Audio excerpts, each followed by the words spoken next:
ఇంకా లేదమ్మా 10 రోజులైంది.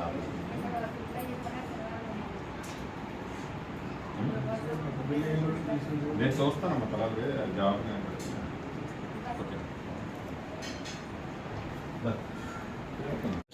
లారీ డ్రైవర్ కాకినాడలో మొన్న యాక్సిడెంట్ అయిందండి. మా ఆయన బండి తెగబడిపోయి యాక్సిడెంట్ అయింది.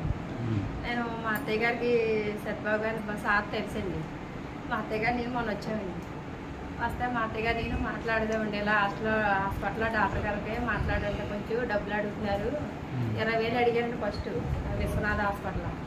అంటే నేను మాట్లాడతానమ్మా అన్నారు. బిజీగా ఉన్నారండి సార్. కడపలో ఫోన్ చేస్తే నేను బిజీగా ఉన్నాను, మీరు చేయించేసుకోండి, తర్వాత నేను వచ్చి మాట్లాడతాను అన్నారు.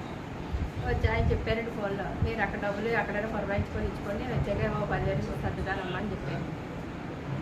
ఆపరేషన్ 10 రోజులు అయిందండి. వాళ్ళు ఏ హాస్పిటల్లో పెట్టారు? హాస్పిటల్ అయితే విశ్వనాథం అయితే అండి, అక్కడ ఆరోగ్యశ్రీ లేదని చెప్పి మమ్మల్ని గాంధీ పంపించారు. గాంధీలో ఆపరేషన్ జరిగింది. ఏం పేరమ్మా వాడి పేరు? మా ఆయన గారి పేరు అండి మురళీకృష్ణ. బొందల మురళీకృష్ణ. నా పేరు చిన్ని. ఎక్కడ? మాది బర్మపల్లి.